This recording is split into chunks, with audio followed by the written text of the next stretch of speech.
Pessoal, estamos em 2024 e chegamos a mais um ano eleitoral. E dessa vez as eleições são municipais e vamos eleger novos prefeitos e vereadores. Mas já começo adiantando que não trataremos assuntos políticos nesse conteúdo.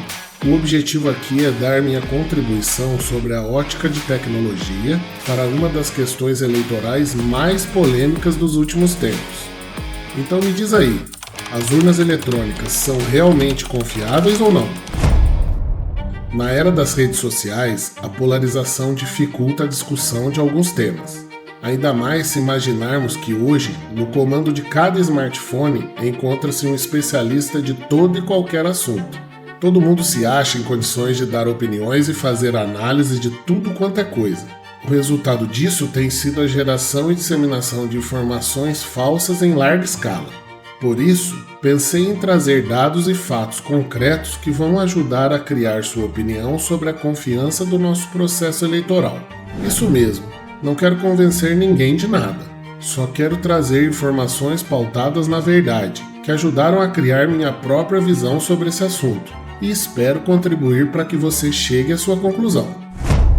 Então, como sempre, vamos dar início a mais essa jornada de conhecimento que irá trazer luz a um tema tão importante nos dias de hoje. Desde 1996, a urna eletrônica já contabilizou 14 eleições bem-sucedidas.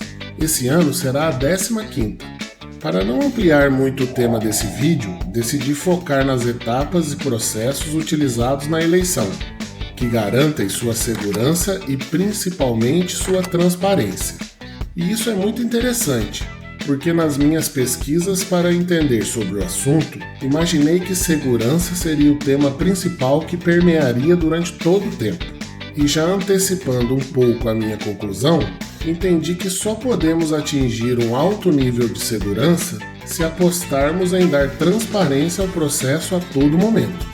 Antes de começar a apresentar os processos utilizados atualmente, vou trazer aqui 2 pontos importantes para auxiliar no raciocínio. O primeiro é que não existe processo de votação perfeito no mundo. O que sempre deve ser feito é buscar o maior nível de confiança possível. E esse nível pode variar em cada região do mundo.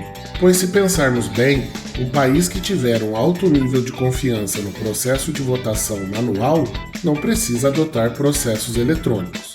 Mas infelizmente sabemos que é extremamente difícil obter altos níveis de confiança em processos manuais. O segundo ponto é que a urna eletrônica é parte de um todo. Então, por mais que a urna tenha todas as garantias de segurança, ela não é a única coisa que irá definir ou não a confiança do processo eleitoral. A confiança e segurança de uma eleição é construída através de procedimentos, pessoas, fiscalização, auditoria e, por fim, pelos equipamentos. Então continue aqui comigo até o final que você com certeza saberá opinar se o processo eleitoral brasileiro é confiável ou não. A primeira pergunta a se fazer é: por que temos eleições informatizadas no Brasil? A resposta é simples. Porque as fraudes no voto manual geraram desconfiança, exigindo mudanças. As eleições de 1994 foram a gota d'água para que as coisas mudassem, pois inúmeras fraudes foram identificadas a ponto de ser necessário anular as eleições para deputado federal e estadual no Rio de Janeiro. Mas para ficar mais claro sobre essas fraudes, vamos a alguns exemplos. Durante a votação, tínhamos o eleitor manuseando as cédulas e depositando-as na urna. Um exemplo de fraude nessa etapa era chamado de voto corrente ou voto formiguinha. Funcionava assim: na sessão eleitoral, antes de votar, o eleitor retirava uma cédula oficial e trocava por um papel qualquer, que por sua vez era depositado na urna de lona.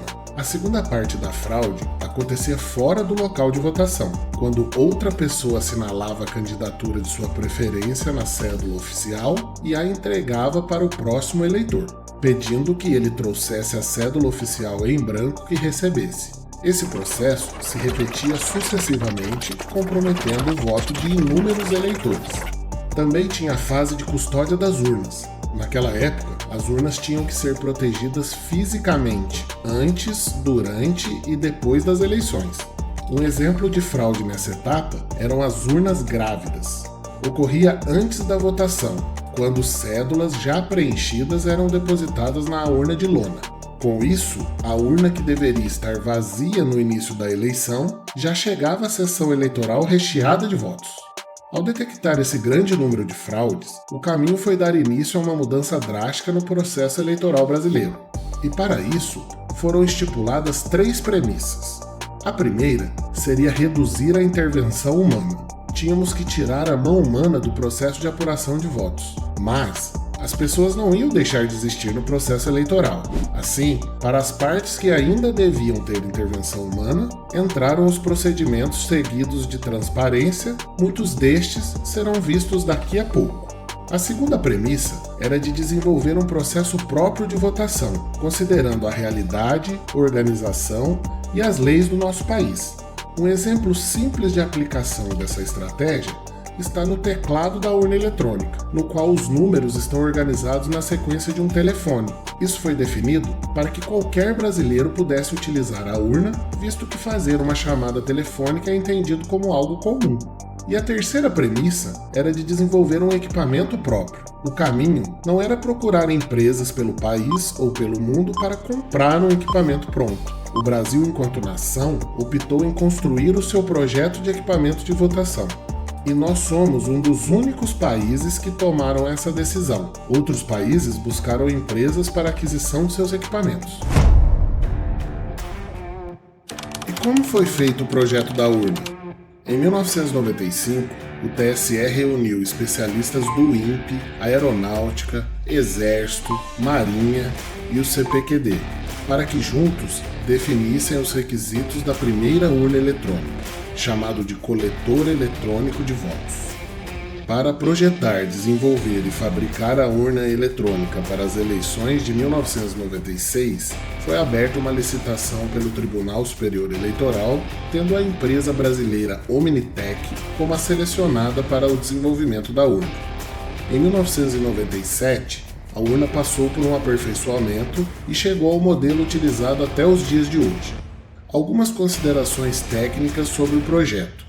O equipamento não teria nenhum tipo de conexão em rede, seja em hardware ou em software. Com isso, o projeto já nasceria com a garantia de isolamento total, impossibilitando quaisquer tipos de invasão. Em 2009, foi implantada a segurança em hardware. Trata-se de um chip adicional colocado na urna para garantir que toda comunicação interna do hardware ocorra de forma criptografada. Por exemplo, as informações digitadas no teclado, o leitor biométrico e a impressão dos boletins, tudo é transportado de forma criptografada entre os componentes do hardware.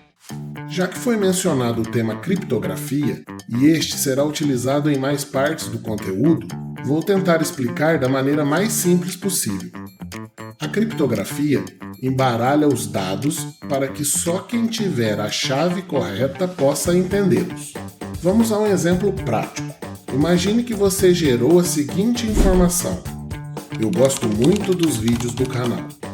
Após aplicar um algoritmo chamado AES, utilizando a chave "Vou me inscrever", o resultado geral é... Percebeu que se alguém analisar esse resultado, não conseguirá entender nada? Outro tema importante é com relação ao uso de criptografia para garantir que uma determinada informação não sofreu alterações no decorrer do tempo. Para isso, a partir da informação original é gerado um código complexo chamado hash. O hash é como uma impressão digital que garante que nada foi alterado. Para facilitar, vamos a mais um exemplo. Imagine que você gerou a seguinte sequência de instruções. A ideia aqui seria representar de forma simples os códigos-fontes de um programa computacional. Coletar o voto do eleitor, verificar se o eleitor existe. Se existe, registrar o voto para o candidato. Se não existe, registrar o voto como nulo. O hash dessa sequência é... Com o tempo, você alterou o seu código, adicionando a emissão de um sinal sonoro no final. Veja o novo hash gerado. Através do exemplo, dá para perceber que ao alterar as instruções, uma nova impressão digital é gerada. Após dar destaque ao hardware e informações técnicas, o foco agora será no processo eletrônico de votação.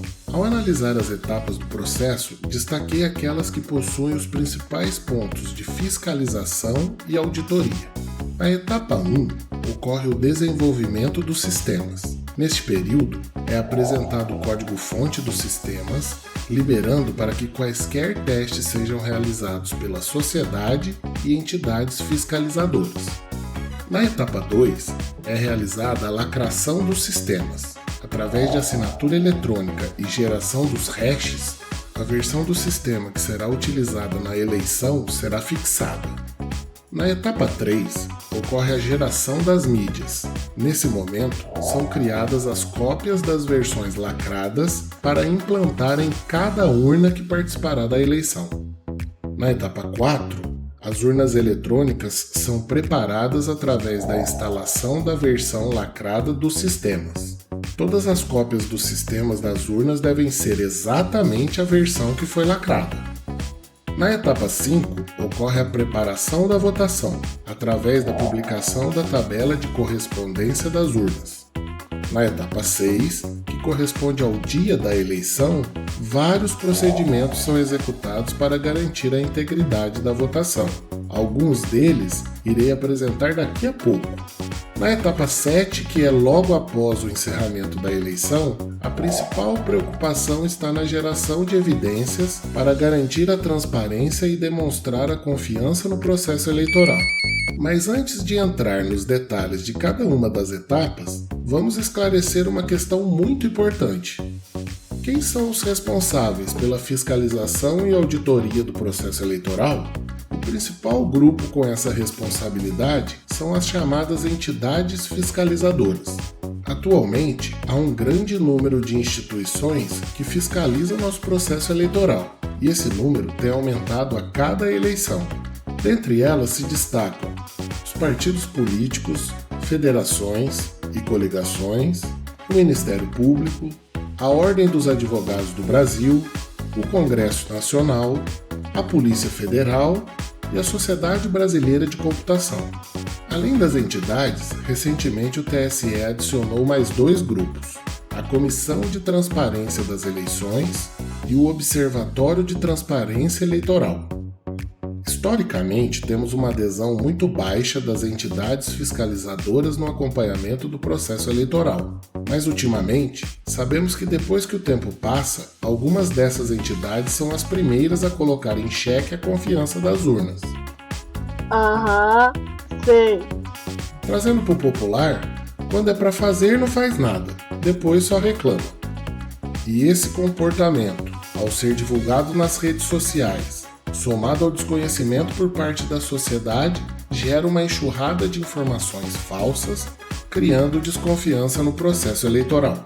Por isso foram criadas essas 2 comissões, dando oportunidade para que a sociedade faça esse acompanhamento sem depender de nenhuma das entidades. Além disso, indiretamente essas mesmas entidades se veem forçadas a participar também. Caso contrário, ficaria nítido para a sociedade o descaso com a fiscalização do processo. Essa ação já me demonstrou um compromisso grande com a transparência. E agora sim, vamos passar pelas etapas e verificar algumas das principais ações de fiscalização e auditoria. Ao pensar nas urnas eletrônicas, trazemos o foco apenas para o dia da eleição. Mas para que a eleição seja considerada segura, existe muito trabalho sendo desenvolvido muito antes do dia da eleição. O início se dá em outubro do ano não eleitoral, ou seja, cerca de 1 ano antes da eleição. Nessa data é realizada a abertura dos códigos-fonte. São disponibilizados todos os conjuntos de instruções que são executados na urna. Essa abertura é realizada nas dependências do TSE em Brasília. Porém, desde 2022, os códigos também estão disponíveis dentro da Unicamp e da Universidade Federal de Pernambuco. O objetivo é, a cada eleição, aumentar o número de instituições que podem disponibilizar à sociedade a oportunidade de avaliar e testar o sistema. Chegando em novembro do ano não eleitoral, é realizado um evento chamado Teste Público de Segurança, ou TPS. É nesse momento que o TSE dá a oportunidade para que os cidadãos e as entidades proponham planos de teste de ataques às urnas, que possam gerar problemas de segurança ou venham trazer melhorias tecnológicas. Os testes propostos são submetidos a uma comissão externa formada por um conjunto de professores e especialistas, membros das entidades fiscalizadoras, que tem a função de selecionar quais os testes são considerados relevantes, e estes testes são encaminhados para que sejam implementados nos sistemas. Chegando em maio do ano eleitoral, ocorre o evento público chamado Teste de Confirmação do TPS. Ali será apresentada à sociedade a implementação de todos os pontos de melhorias ou vulnerabilidades elencados durante os testes públicos de segurança. Nesse momento, uma nova sequência de testes é executada, sempre de forma pública, para demonstrar que os sistemas continuam íntegros mesmo após as modificações dos códigos-fonte. Já no mês de agosto do ano eleitoral, é realizada a cerimônia pública de assinatura eletrônica e lacração dos sistemas. Esses códigos-fontes, que ficaram expostos desde outubro do ano anterior e à disposição para todo e qualquer tipo de investigação, que foi melhorado pelas novas necessidades detectadas durante os testes, necessita de uma data de corte para ser lacrado através do processo de assinatura eletrônica e geração de hashes. Esse momento é sinalizado de forma pública que será aquela versão utilizada nas eleições daquele ano. Lembrando que a assinatura eletrônica existe justamente para que em futuras verificações haja garantia que os códigos-fonte não foram alterados desde então. É realizada pelo TSE e Ministério Público obrigatoriamente e de forma opcional para quaisquer entidades fiscalizadoras. A versão que foi lacrada fica armazenada em um cofre dentro do TSE com segurança e monitoramento. No início de setembro do ano eleitoral, ocorrem as cerimônias públicas de geração de mídias e preparação das urnas. Nessas etapas, são gerados os pendrives com a versão final lacrada, que na sequência serão instaladas em cada uma das mais de 500 mil urnas. Já na véspera da eleição, é realizada a publicação da tabela de correspondência, que nada mais é do que a relação de cada urna preparada e qual sua seção de destino no país. Essa informação será uma das primeiras a serem verificadas no momento da apuração, garantindo que os votos recebidos daquela urna representam a seção correta. Enfim, chegamos ao dia da eleição. Neste dia existem vários processos executados para a garantia da confiança e transparência. O primeiro deles é chamado de zerésimo, que nada mais é que a impressão de um extrato que comprova que naquela urna não existe nenhum voto contabilizado. Uma dúvida comum é: a urna poderia imprimir 0 votos, mas ainda conter votos registrados? Essa garantia está justamente no processo apresentado até agora. Pense comigo. Se foram feitos os mais diversos testes que garantem a veracidade da zerésima, esse código-fonte foi lacrado através de assinatura digital e aquela urna apresenta o mesmo hash da assinatura digital do momento da lacração, pode-se afirmar que aquela zerésima está correta. Outro processo bastante interessante é o chamado teste de integridade, que é comparar uma votação eletrônica com uma votação manual no dia da eleição em ambiente controlado. Funciona da seguinte forma: na véspera da eleição, através de sorteio ou indicação dos partidos, se definem algumas sessões eleitorais que participarão do teste de integridade. A Polícia Militar é acionada para ir até as sessões definidas e recolher as urnas, substituindo-as por outras urnas de contingência, e as levarem para a sede do Tribunal Regional Eleitoral.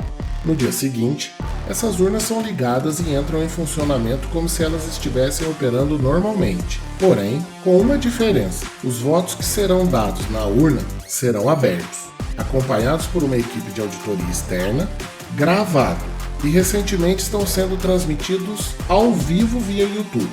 A pessoa pega um voto em papel e declara o voto. Para o cargo X, estou votando no candidato Y. Deposita o papel em uma urna e faz o mesmo voto na urna eletrônica. Chegando ao final do dia, é emitido o boletim de urna contabilizando os votos e também faz-se a contagem dos votos em papel, comparando-se os valores para demonstrar a veracidade do processo. Importante destacar que nunca houve divergência em nenhum teste de integridade até hoje. O boletim de urna é outra ferramenta criada para fortalecer a lisura do processo. Chegando às 17 horas do dia da votação, é emitido esse boletim, que nada mais é do que o resultado da apuração daquela urna, e o mesmo é fixado na porta da sessão eleitoral. Outra versão impressa, o mesário leva consigo para verificação posterior. E também, quaisquer fiscais dos partidos podem solicitar uma versão impressa. Já ouvimos dizer alguns comentários como: "Eu confio nas urnas. A minha preocupação é o processo de transmissão e apuração." Para eliminar essa dúvida, basta entendermos que o resultado da eleição é feito ainda nas sessões eleitorais com a impressão do boletim de urna. Ou seja, em caso de dúvidas na apuração, basta fazer uma auditoria via os boletins de urna. E por último, chegamos ao período pós-eleição, no qual o TSE dá transparência ao resultado, fazendo a divulgação na internet de todos os boletins de urna, ao mesmo tempo que os recebe dos tribunais regionais. Também dos arquivos de log de todas as urnas, desde o momento do recebimento do sistema até o final da eleição. Neles, podemos investigar tudo o que ocorreu em cada urna durante todas as etapas. E também os arquivos RDV, o Registro Digital do Voto, que representam os votos como foram digitados. Para entender melhor, imagine que alguém votou no número 99 para determinado cargo. No boletim de urna, o voto é contabilizado como nulo. Já no RDV, fica registrado exatamente o número 99. Com isso, temos todos os registros de votos realizados in natura, sem nenhuma tratativa. Uma informação extremamente importante é que desde 1996 não existe nenhum caso de fraude documentado. Isso não quer dizer que não foram realizadas denúncias. Estas existem e são apuradas pelo Ministério Público, se preciso ao envolvimento da Polícia Federal, mas nenhuma delas foram comprovadas. Após revisar as etapas e detalhes do nosso processo eleitoral, quero compartilhar contigo minha visão sobre o assunto. Desde a adoção das urnas eletrônicas em 1996, o Brasil tem sido pioneiro em criar um sistema de votação que prioriza a transparência, a segurança e a inclusão. Mas como vimos, a urna eletrônica é apenas uma peça desse quebra-cabeça.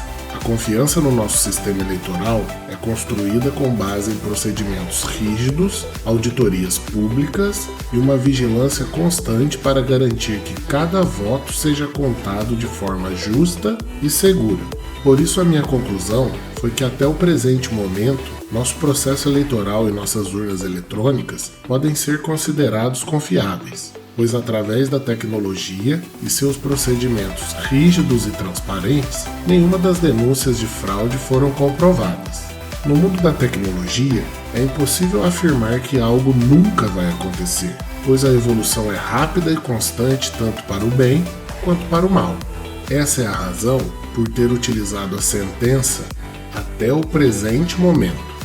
Lembre-se, o processo eleitoral é de todos nós, e cabe a cada um de nós exercer nosso direito ao voto com consciência e responsabilidade. Espero que esse conteúdo tenha sido útil para você chegar a uma conclusão. Deixe nos comentários a sua opinião. Vamos continuar nosso diálogo sempre com foco na verdade e na construção de conteúdos que agreguem conhecimento ao maior número de pessoas. Obrigado por ficar comigo até aqui. Aproveite que está aqui e conheça o conteúdo que criei para esclarecer do que se trata o Big Data. Até a próxima!